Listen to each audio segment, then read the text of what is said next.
I've put together approximately 35, maybe 37 videotapes, and all the information comes from a book dictated to me by God as his righteous servant, a man described in Isaiah 53, and the man described in chapter 11 of Isaiah, the descendant of David,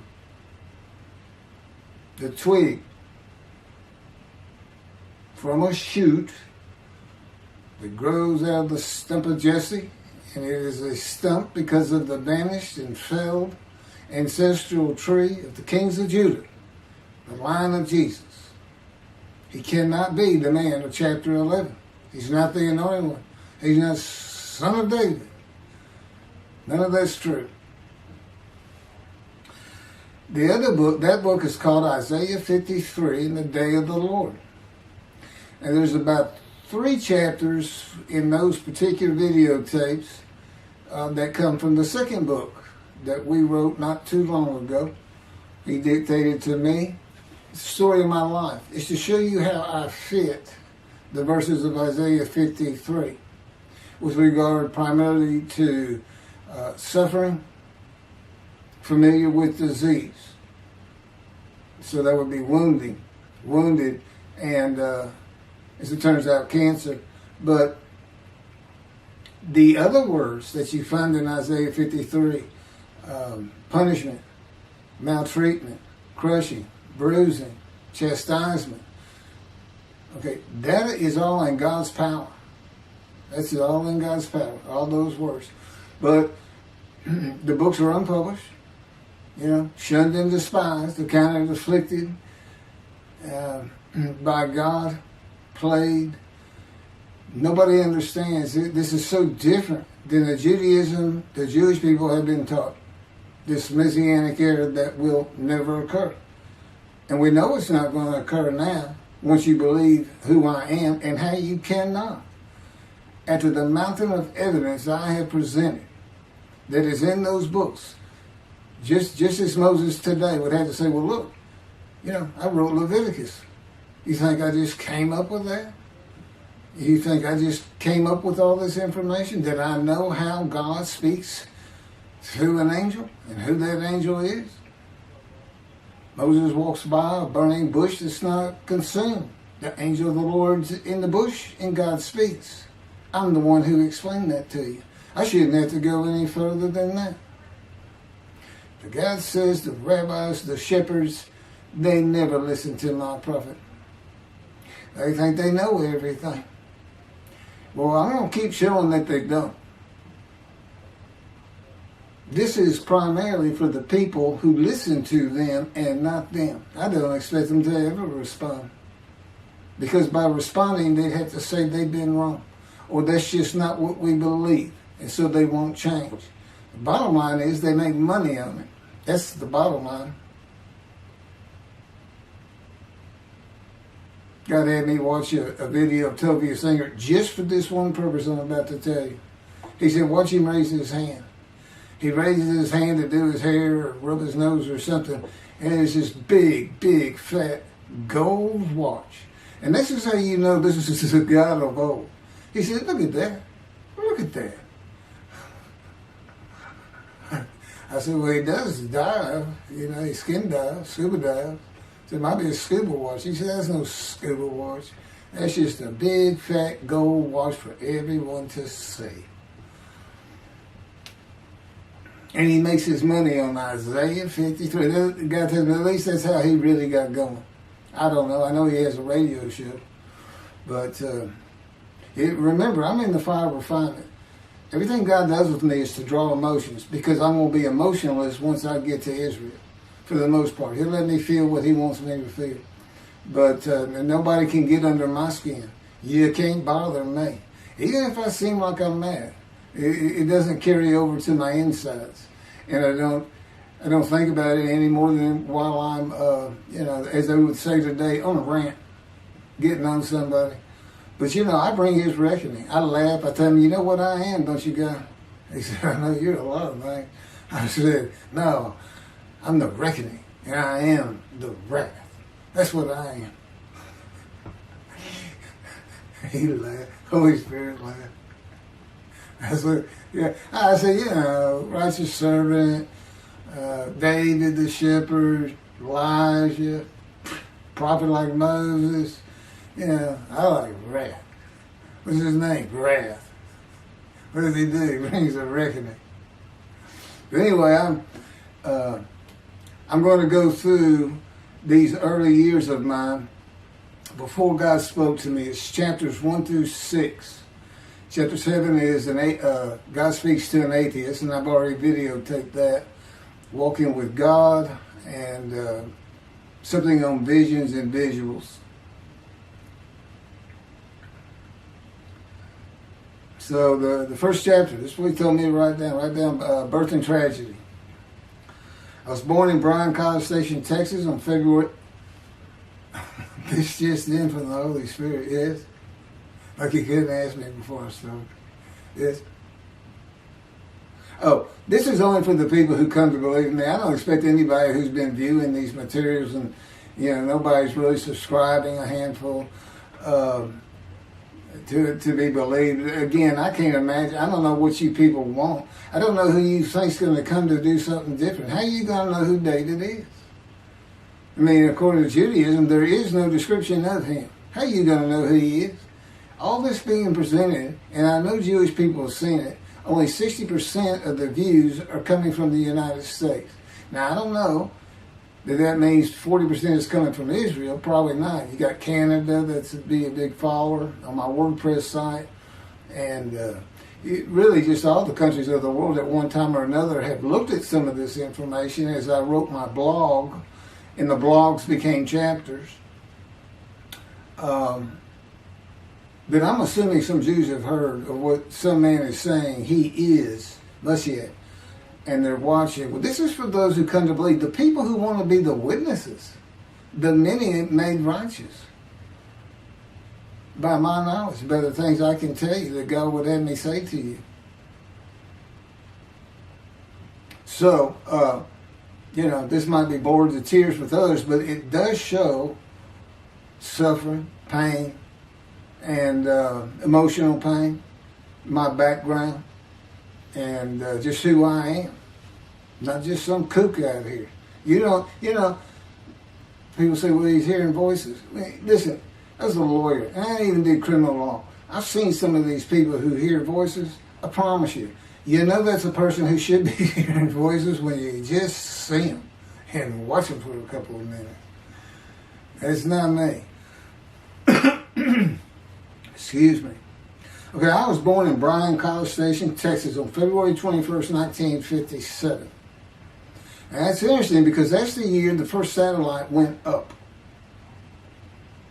Russia sent up Sputnik, which was really 3 different satellites, and altogether they were called Sputnik. That is considered the dawning of the age of the internet. Now, I've asked God, how did you select me? How did I be blessed with this? And learning all these things with this crazy life that I've had. And but he won't answer me. He's gone poker. This poker guy, he's not going to talk. He's not going to change expressions or anything. Or me giving an impression that he is. And so I've tried to come up with it on my own, and that is where I start. I said, because I know how important the internet is for this. It's the only way to get things worldwide, and all the teachings that have come through it. I didn't know, you know. I'm 63. I'm not like the young people who can just text messages without looking at, looking at the phone and all that. But he's taught me everything. He taught me how to set up Facebook, Twitter, you name it. He would just say, go to your computer, do this, do that. Commanded it and directed to become very good at the computer and, of course, word processing. I'm a regular secretary, except I still henpeck with one finger. I used to. But God says that's to show you I have perfect use of this disfigured right arm. It just doesn't have muscle in it, and my shoulder's shorter.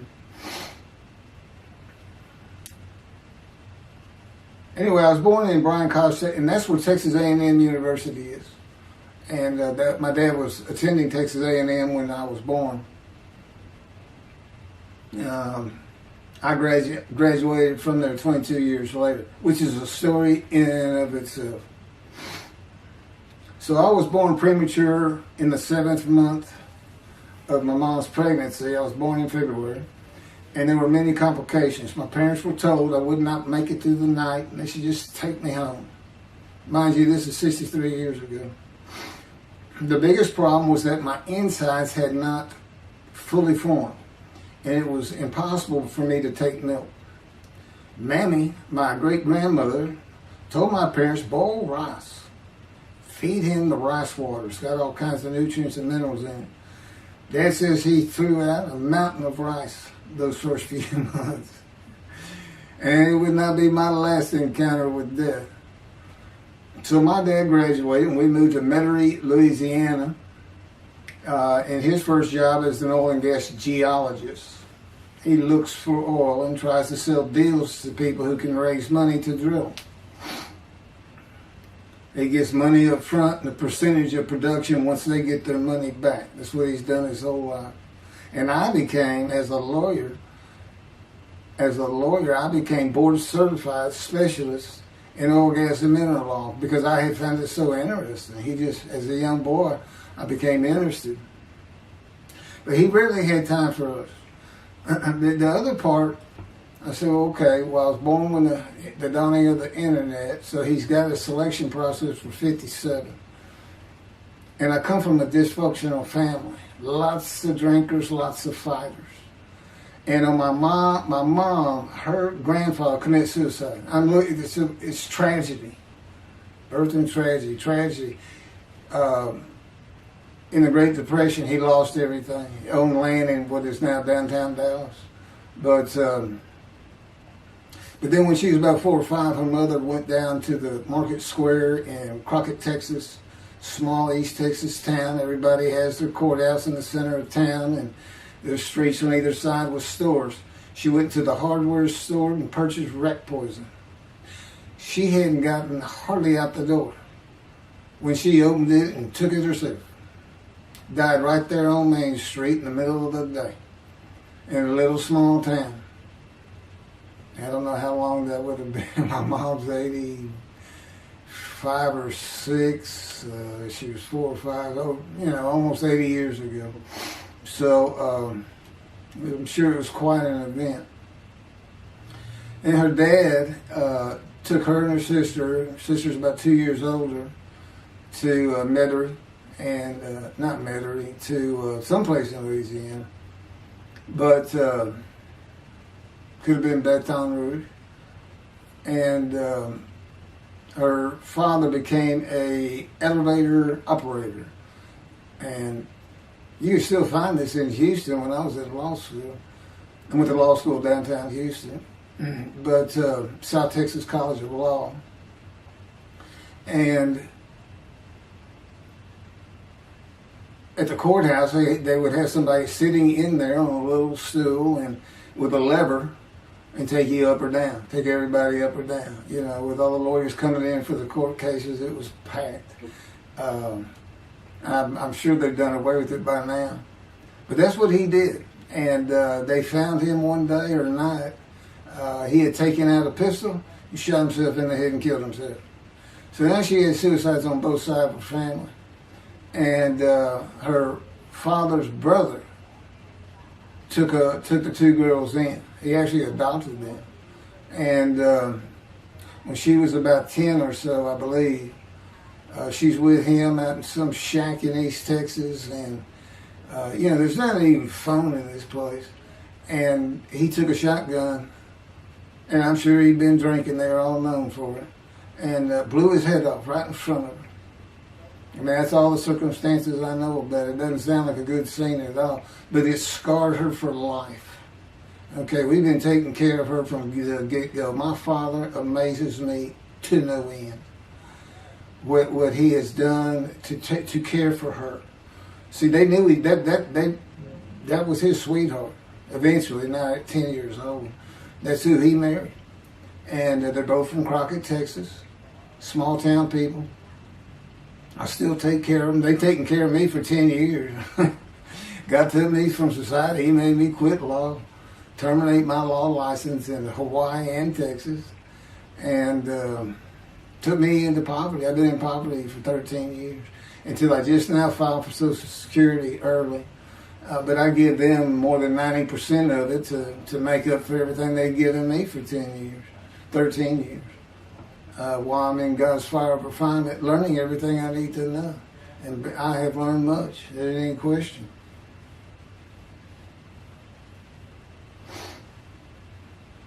So anyway, there's 3 suicides. There's 4 suicides right there. So it's a family of tragedy. You know, it's not the tragedy of losing your entire family in the Holocaust and you're the only one left. It's not like that. Because God says, I just got things as close as I could. He says, I touched you in the womb to disfigure you, really for just one reason. Well, 2 reasons. One, it makes you identifiable. But it was so people would pick on you. I wanted people picking on you because that's what happens to young Jewish boys. Just for being Jewish, just for having a disfigurement. People will pick on you. I've told him since, I don't even really recall many people saying anything to me. He said, that's because you look like you crawl all over them if they did. And I did. I was always just say something, anything. That's just the way I was just angry inside. And God's taken all that away. But I can still go on a good rant. But, and then my mother in the 60s, young people may not know this, but that's when, you know, the Woodstock and marijuana, LSD, everything started getting big. And at the same time, doctors were just handing out pills left and right. Valiums, painkillers, Percocets, you know, just asking for it. They were writing scripts. And I know today they put a lockdown on that, but she got heavy into it and drunk all the time. I'd have to come home from school and stay with her, and she became such a different animal, a different person when she drank. She became a little girl, you know, and having your mom act like that and slobbering, and you know, I'd go in there to be Valium dripping out of her mouth with a bottle of booze by her. So it was an ugly scene. And so I came from a dysfunctional family, so I think God wanted that. And He's there with me from my first year to make sure that I live a life of suffering. He orchestrated many of my wounds. And He's taken me back in vision to see these things. And His visions, one thing you don't pick up in the Bible, and when I say Bible, I'm talking about the Jewish Bible, the Hebrew Bible, the Tanakh, unless I say otherwise. Which is like when God says, my peoples. If He just says my peoples, He's talking about the Jewish people, the chosen. I mean, He may say the peoples of Moab, or just by the context, you know, He's referring to another group. But that comes up all the time. So, to add to that, she tried to kill herself a few times. And when I was 10, my dad was at a Texas A&M game in Dallas. And I know it was 1967, so I was 10 years old, because I'm very familiar with that particular game. It was against Bear Bryant and Alabama Crimson Tide. And he had coached at Texas A&M. So, as you can tell, me and my dad are big Aggie fans and football fans. But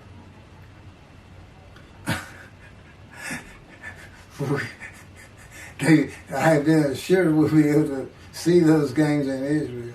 Somehow it might be technically. He said, we'll get it. That's the Holy Spirit. We'll get it. He's so funny. I don't know where my sister and brother were, but I heard some noise and I went down. It was about 1 or 2 in the morning, and our stairs curved, and there was a little bay window cut out, and I looked down out into the living room. She's laying newspapers out, and I just sat there watching. I didn't know what to do. And she got down that paper and took out a butcher knife, not a razor blade, a butcher knife, and opened her wrist up. And this happened again years later when I was in high school. She opened her elbow up, and that was god awful. I don't know how. But before she bled out, my dad opened that door. I sometimes think she knew he was going to be there soon, would probably save her. But it didn't look good, and I hated myself for not doing something. Maybe that's why I was so angry. Anyway, because I didn't do anything, I just sat there. I couldn't move. I don't know. I don't even know what I was really thinking, really. But I can't. What it did is it told me how much her uncle blowing his head off must have done to her. That must have, it really hit you. I had nightmares my whole life, but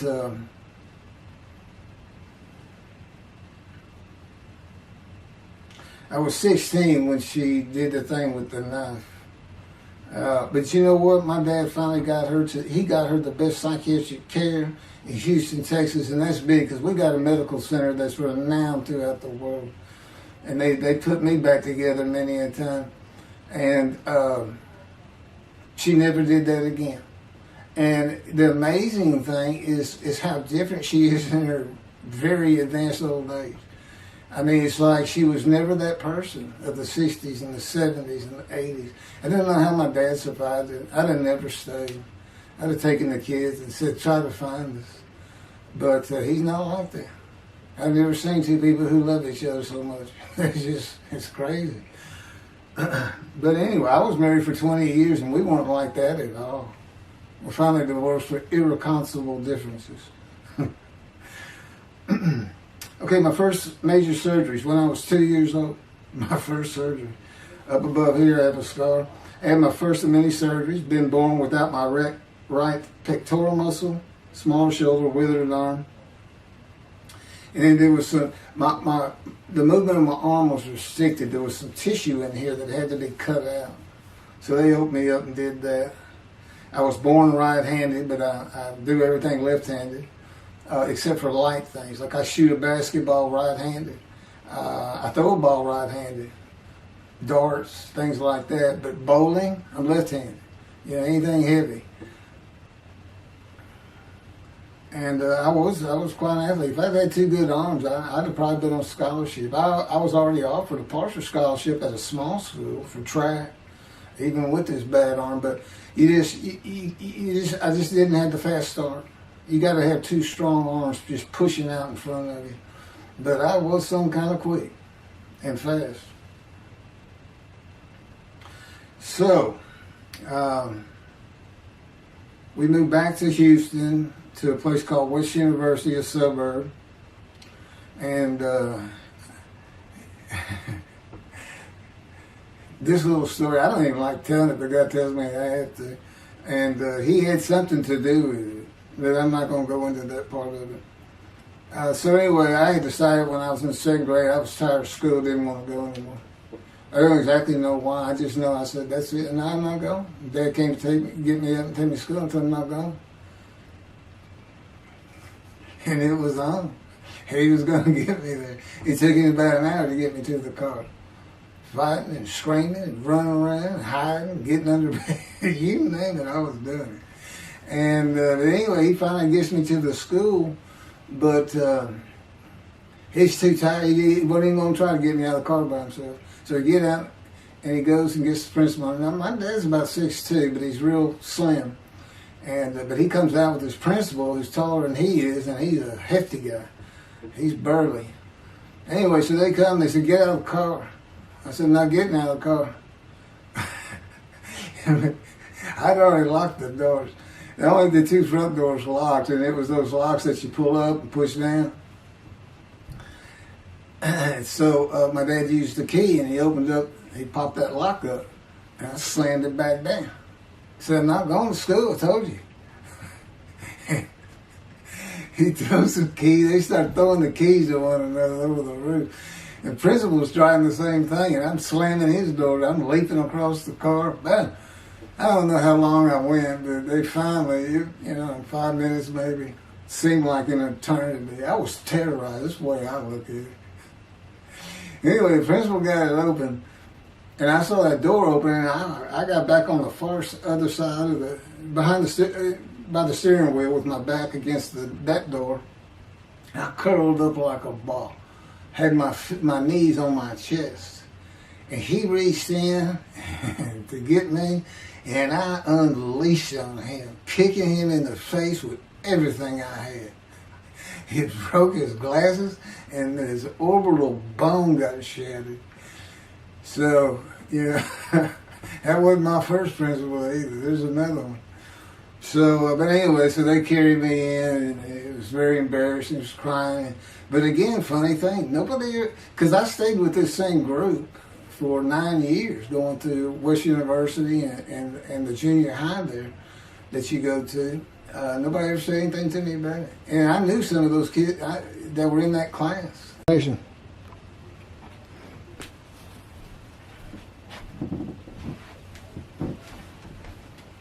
My camera only goes for half an hour. I can see on the screen that I have pointing towards me that when it runs out and I have to turn it off and turn it back on. But anyway, that ended my fight with my first principal.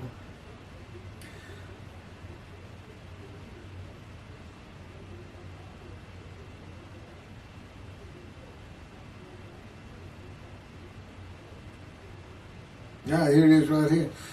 I guess God had me put these together. In the 10th grade, the principal of the school told me to cut my hair. You know, I had long, blonde, wavy hair, well past my shoulders. Again, this was, I graduated high school in '76, and this has been junior high, so it's in the early '70s, but it felt like the '60s still. And I kept in a ponytail. It was neat. It was a school-wide policy. I think I was one of the last people to cut his hair. I was hiding all the time. I was always on the alert for the teachers that would turn you in. But I went and got it cut. I told the barber right at my collar. Sat there in the chair and cut it right at my collar as I was instructed to do. And then I was commanded to return to the principal's office. And so I presented myself to him. I sat down in the chair in his office, and he gets up, walks behind me, and grabbed me by my hair, back of my head, and jerked my head back fast. And said, "It's still over your collar." Now, I don't know if I did a backflip out of that thing. I can't really recall. But what I do recall is it took 3 people to get me off of him. And I was permanently expelled from school, which ended up me leaving home. It wasn't a runaway. I'm just out of here. I'm tired of everything and everybody. I ain't going to school ever again. Hate school, always have. That was me. Yeah, they had to pull me off of him. I understand through a friend of mine, he said, my brother went to that school. He had some stories about that guy. I told the guy, I said, it wasn't me. It's him. Second major surgery came when I was 12 years old to try and repair my right knee and just below it. I was running full speed in a field. High grass and weeds with a family dog. And God says he had something to do with what the dog did. For no apparent reason, just suddenly he was running at my side. And he just bolted, he just stopped going straight, took a hard left and went right between the legs. I go sailing in the air and I came down on my knees, except my right knee came down on a broken Coke bottle, Coca-Cola. And they used some thick glass back then. It was stuck nose down, way down. It was all broken up, but it was the bottom all jagged that my knee just, they said it went to the other side of your knee. They said, you got that whole field in your knee. But when I got to the hospital, I sat there for a long time. The first doctor that came in just told my mom, right in front of me, I'm in the room, he said, I can't repair that. It's not repairable. We want to take it off. We can't use it. And I already knew that because as I started screaming and yelling for my dad, he finally came back. This field was behind our house. There was a chain link fence, and then the field. My dad finally heard me. He got over. He saw the blood, and so all of a sudden he's scared to death. I'm going into shock, and he got me to put my arm around his neck, and he said, "Can you walk on it?" And I tried, and it just collapsed. It was useless. It was awful. And then I had to climb over that fence, and my mom was going crazy and screaming and crying. And he had to go take care of her. I'm sitting in his bathroom with my leg all opened up, and I'm just getting sicker and sicker, nauseated, scared. I was a cripple. And but anyway, they get me down to the hospital. And this, like I said, the first doctors were just like, we don't know what to do. And just right then, and God says he knew he was going to be there. This doctor walks by, and my mom recognizes me. And she goes, Dr. Kane. And she runs out the door. Well, this is Dr. Kane. Her Mamie that I mentioned earlier, in her old age, very old, maybe been in her 90s, I don't know, late 80s, but living with her sister, broke her hip. And this doctor repaired it. This is a long time ago, people. Repaired it, and she actually walked again with a walker. I remember. But that's who this doctor was. And she said, my son, they're going to take his leg off.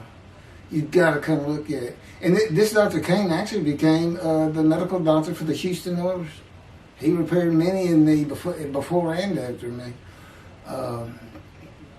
I guess that's what he specialized in. But he was there at the hospital just to do rounds. He wasn't dressed for surgery or anything.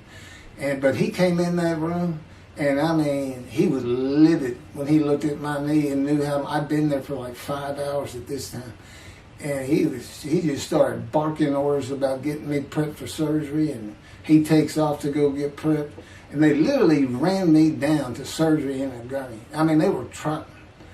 This kind of fear he put in everybody. Anyway, I was in the hospital for weeks, and I woke up with my leg. I was glad of that. But I had a cast from my hip to my ankle. And he told me, when I finally was being released, he said, if you put any weight on that leg, you'll never walk again.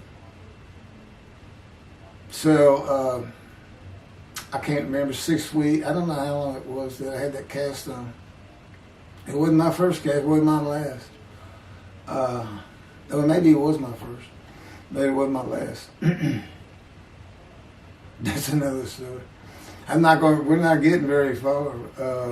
There's 6 chapters. I'm barely getting through the first one. But what I'll do is I'll just do 6, just like I did with Isaiah 53. I did 6 or 7 videos, 7 I think.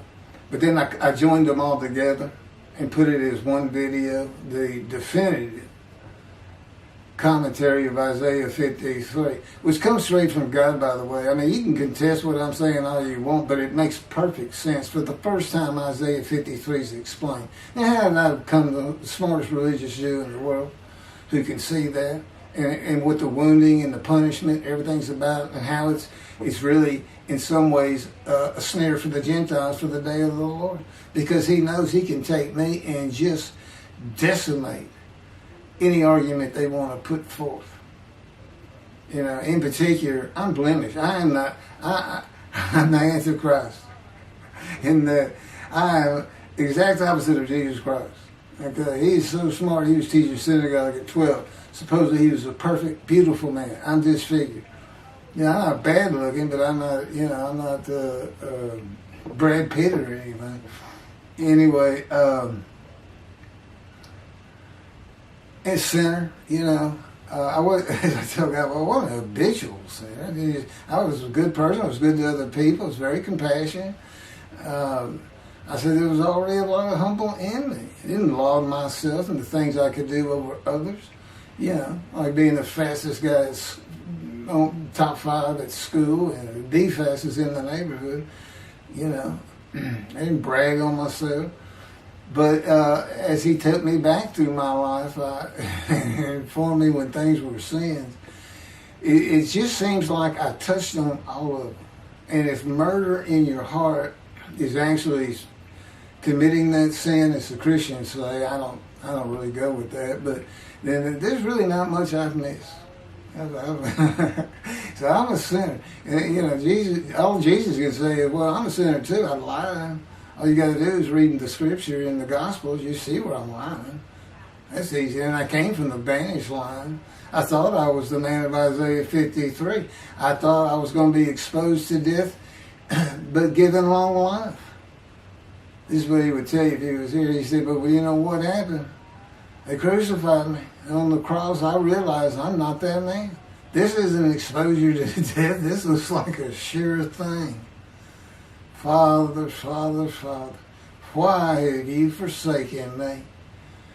That's Jesus Christ saying, I'm not the man of Isaiah 53, and I just figured it out. That's what that is. I ask God sometimes, you sure you didn't have that written? Why on earth would they write that down? At least forget about it. We need to forsaken me. That's what it's about, Christians. They got their way. They can explain that being counted a sinner means he got crucified with the sinner beside him being crucified on each side, left and right. So there's three of them, so he's counted a sinner. Okay. It's supposed to be descriptive. We're supposed to be able to find a person through this. You might tell Judaism the same thing. This is to find somebody. It's not the people of Israel. They're all kinds of people. No, we're looking for a guy so God can have a Moses. Why? We have a new covenant. Why? It's the day of the Lord. Why? Jeremiah says so. That's why. It's so easy. The land blooms again. Okay, and he's coming with covenant friendship with the temple. So the land blooms again at a time when there's no temple. Jerusalem's going to be rebuilt. It's a metropolitan today. This is no Jerusalem of antiquity. The old city might be too big. And I'll make a new covenant with you. I'm going to forgive all your sins and remember them no more. That will cause Torah to be written on your heart. It's a metaphor. Let's think, when did he do this before? Oh, that's right. Assyrian Babylon exiles, Isaiah was writing for. God said, I forgive your sins and remember them no more. They became a holy seed, and what they did? They built the second temple.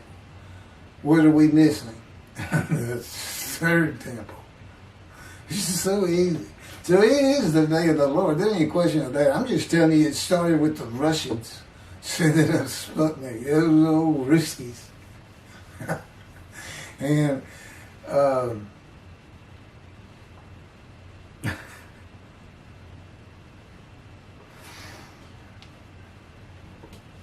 and he's bringing the covenant, but he's got to have a Moses. He said him send a prophet like Moses. So he's saying it's Joshua. No, it's not. God needs him today, the day of the Lord. And guess what? He gives us a description of him. He knows this is a time of secularism, reliance on science and medicine and doctors. And you got so many more people who the only book out there is not the Hebrew Bible. There's a lot more books than that. There's all kinds of distractions, television, cell phones, computers. Back then, you just sat around and said, what do you think God's doing? I don't know. Wish he'd send some rain. It was just, I said it was easier to get them back then. But here it is. It's here. And God said, you see why I put shunned and despised in there? Because for a while I said, God, this is before we really got the books done and everything. I said, I'm just sitting in a room. I can't really tell anybody shunned and despising me. Counting me plagued, afflicted, and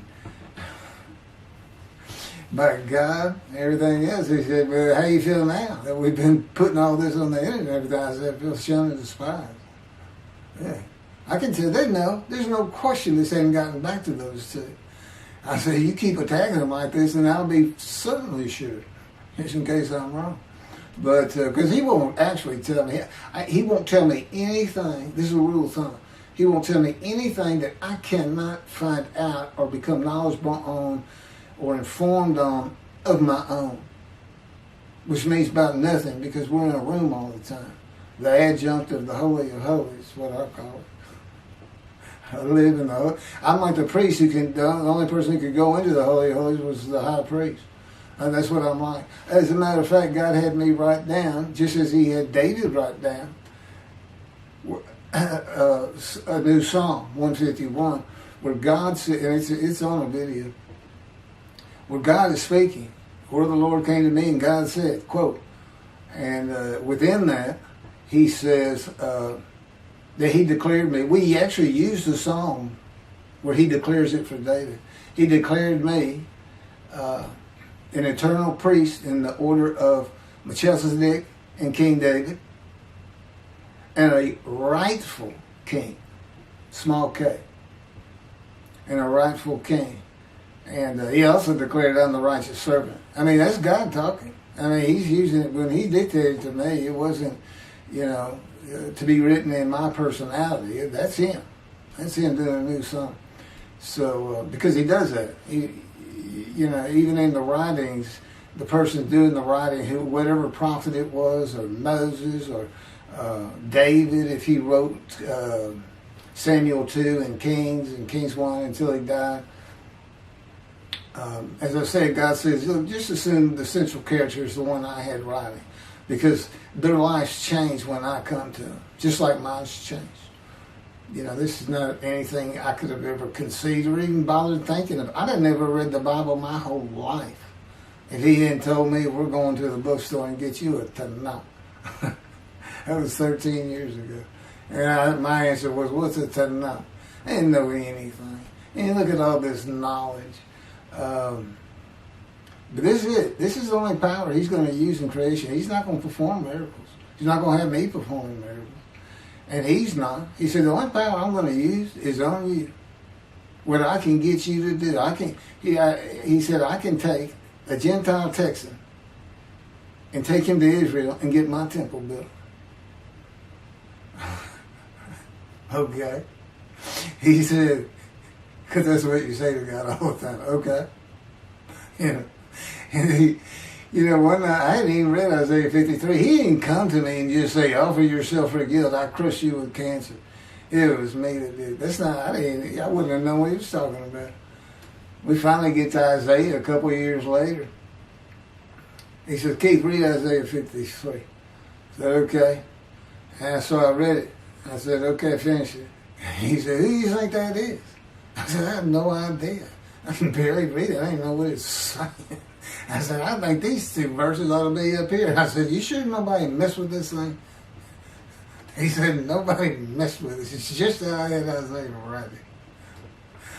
He said, that's you. I said, oh, okay. And I couldn't help myself. Good luck convincing anybody. I can't even tell what it's saying. He said, before we get done with it, and he's right. I've been over that thing so many times. From my original version of Isaiah 53 that he dictated, or told me how to put together, but every sentence, every word is his. We've changed it up and added things. I've learned things. Like I didn't know about the test of devotion. I didn't know why the angel was leaving early in Malachi 3, but I do now. And all that would cause an amendment to my midrash on Isaiah 53. And, the book has me, these are all on videotapes now, me and Rashi. Rashi, the first one to come up with this is Israel. And, I look at his answers and I just shake my head sometimes. You should see his answer in Malachi 3 for the angel of the covenant that you desire. There's only a covenant of friendship in the covenant of Jeremiah. And this is his answer. It's midrash, so he just takes a section of the angel is on the way, and it just says the angel of the covenant. And his commentary is the angel that avenges the revenge of the covenant. I said, what does that mean? What was he talking about? I said, the guy's being funny. He said, I don't know. I said, you too know. He said, well, I'm not telling you. So, God likes to feel as though he's laughing. He doesn't actually laugh. He sends me a perception that he does. Or he uses me to laugh. I've mentioned that in a video. Because he can't. Well, he controls my words. I learned that in walking with him. Just one day, I'm talking out loud as we go. I'm discussing man and divine beings as though I had a sermon I was giving or a speech to somebody or a seminar. And I'm rolling, and I can tell he is really making this thing rock. He's taking me from here to here to here, and we're going, and I'm going. And all of a sudden, I use a word or a couple words that I simply don't use. And they're not what my mind was even thinking of. They just came out. And I just stopped. I said, did you do that? I didn't even say, hey, did you just make me say these two words? Because I knew he knew. I said, did you do that? He said, I did. He was almost indignant. I did. I said, okay. But anyway, that's where it all started. Now I know. Okay, guess who that is? That's the Holy Spirit. Using me. He doesn't sound like that. But he'll use words like that. Said he's getting bored. They like to cut. I mean, let me just say this. This is part of God you don't know. And it's not all the time. Just some of the times we do tend to get kind of silly in here. But, you know, they do things after a while. I'm like, you know, it's like, I feel like a kindergarten teacher, and I got two of those kids that you just shake your head at. She said, this is a handful. These two are nothing but trouble. Always fooling around, looking for a laugh. And the Spirit's always working in heaven, death, God laugh, as it were. Again, he doesn't actually laugh. He just, it's a perception that's his emotion. If God has any emotions left, because worrying about other people's pain is not one of them. He made that clear to me. I don't care about your pain. And just saying it makes you mad. He says, see him drawing anger. And he'll do stuff so many times over and over. He says, it's easy because now it irritates the fire out of it. He just started. I said, how do y'all keep doing the same stuff? And one day I told him, I said, I got it. Which means it actually came from them. I got it. You never grew up. You never got sent to your room. You never had to climb that mountain to achieve something. Put yourself out there. Nobody's ever whooped you. He said, I said, that's what it is. You never grew up. That's what it is. Yeah, I'm dealing with the child God. That's what I'm dealing with. That was my argument. And then he came down as mean, very serious, mature guy.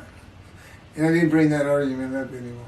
But that's how it gets with me sometimes. It's an incredible lie. For me, I'm not going to get to him. I guess I'm at the end. I'm getting close to when I got shot. I thought that was a new chapter. Oh, it's not. Well, I'm going to put it, this is getting long. Anything over half an hour, we try to stop. Now, my Isaiah 53 is 5 hours. But, you don't have to watch it all at one time, of course. He doesn't hardly let me watch them. Yeah, I don't even watch them before they get posted. He said, no, you watch it later. Because it comes on my TV that he got me. And I didn't know at the time it was going to be, that he was serious about doing videos. And I certainly didn't know about making it a backdrop. He decides everything. He tells me when to eat, when to get up. I don't sleep hardly at all, 2 or 3 hours a night, and sometimes less, and take a half hour nap sometimes. But I found out I feel fresh. I don't need that much sleep. He said, well, you're not really doing anything. Why do you need a lot of sleep? And see, that used to make me mad. Now I just laugh at it. Thank you very much for listening. I'll pick this back up on another video, and eventually I'll put these first 6 chapters, just like I did Isaiah 53, because it's a book that he dictated to me. I can't get it published. I'm going to put it on YouTube. That's why I'm reading this. And as I said, if you don't want to listen to it, don't listen to it. But the information that's in these books and in those videos is, that's my proof. And quite frankly, God says if that's not enough for them, well, that's just too bad. Utter destruction is what they end up getting. They better learn how to listen to the prophet. See, it's no different than the people back then. You'll say, well, why didn't they listen to Isaiah? Why didn't they listen to Ezekiel? Why didn't they? They laughed at Ezekiel. That's what Rashi says in his commentary. I didn't know it was laughing at him, but they just ignored him. Everybody thinks they know it. But in any event, I do know there's one chapter we haven't put in there, and that is recognizing a prophet in the Talmud. It says Moses vouched for Joshua, so he didn't have to be tested. Now, the problem with all that is, and I think why God hadn't had to put it on video, is that they're looking for a seer, somebody who can see the future. But see, that's antiquity. I mean, that's not what you're looking for today. Moses wasn't a seer. And none of the prophets were seers. They just wrote down what God told them to write down. God's the prophet. Is the one making prophecy. And what he does, he doesn't actually just, quote, see the future. He walks it through. He says, okay, around right here is when they're going to send up a satellite. This is where humanity will be at that time. He can walk it through in his mind. As I mentioned, his eyes, he doesn't have them. It's just his absolute knowledge of all things. He can form a picture of this room. Me, it's in here. He knows every atom of my body. And it's like he does a vision for himself, a visualization. It's what I call when they put pictures in my mind. He says, and he puts it into the spirit's mind. And they're both within me. You know, the big cloud that just came down. If you're sitting in a room with me, it envelops you. But it engulfs me, it goes through me. My little spirit cloud becomes part of the big cloud. That's why God is in his spirit. Here's the elements of spirit, here's the elements of God's presence, his mind. Two clouds, they just come together, they can be together. Okay, but God's still one. He created the other cloud. And then in this room, filled with them, my little spirit is like a little cloud that just came in and part of it. That's who I am. That's a man in divine days. Okay? No, it's like nobody's really expecting it. Well, maybe it's because you didn't know these things. And now they want, I get the feeling, shunned. Shunned means I'm not looking at that. It sounds like a kook. We by faith, by the fundamental principles of Rambam from the Talmud, from his diagnosis of the Talmud. Why don't you do your own? Why don't you throw the Talmud out and learn some new stuff? Why don't you get out of antiquity? Every religion has an end times like that. Every religion ends up with utopia for its people. Everybody. Well, don't be like everybody. You're the Jews. Throw that out. Let's get practical. Let's have God in our midst again, in a man like he was in Moses. Let's point at him and tell the Christians that is the man of Isaiah 53. Here's what it's about. God says he's coming back. He told us we're not waiting on him like you. And he said when he was coming back, he false prophesied 5 times. He ain't coming back. He wasn't who he thought he was. He told us on the cross. I'm not the man of Isaiah 53. He tells us. Well, that's what he doing. Father, why'd you forsake me? I'm about to die. What do you think he's talking about? What do you think he's thinking about? He's not supposed to die. He thinks he's the man of Isaiah 53. So do they. It's mind-boggling because I'm the man. And there's nothing about me that says Jesus Christ. Nothing. You should hear me cuss God. I've cussed him trying to die. I begged for death 1,000 times. He said, it's not been 1,000 times. I said, it's been hundreds. He said, well, that's true. You have cursed me more than any man in the history of mankind. And he said, and you did it face to face. And I said, you shouldn't make me so mad. He laughs, y'all. He laughs. When I'm cussing him, he makes him laugh. And oh, you're kidding, that story? He gave me his perspective. This is how he did it. He said, Keith, imagine you created ants. And ants are living beings. In other words, they can think and they have emotion. Okay, you get a great big ant farm over here in your room. Okay, you decide you're going to get one ant to get all the other ants to do stuff. But you got to get him ready. And you get him ready the way I'm getting you ready. Now, he's mad at you. Right? I said, yes. Yes. And he said, now, imagine, I'm always laying in this bed. I got a big table. It's got a microwave on. I put my computer on. I got a big fan I like to have on. And he said, look over at that table. Now, imagine that ant got loose. And he is crawled up. And he is standing on the corner of that table. And he is giving you the what for in ant language. I mean, he's going. And he's turning around and shaking his butt at you. And he's cussing. And all this. And all you got to do is go, bonk. And he's gone. I said, that's funny as hell. And it is. And that's how he, that's what it does to him with me. The spirit will rile me up. I call him a troublemaker, troubler. He's so funny. But God's so humorous. There's a difference in their humor.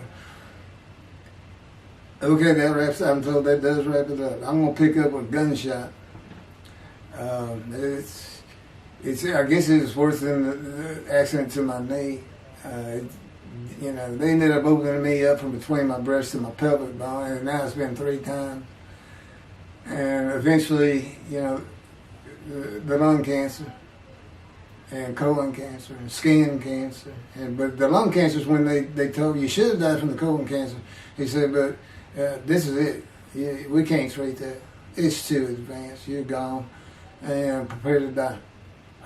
That was 20 years ago when the planes hit New York. It was the planes hitting New York that got me up off the ground one last time to see one more doctor.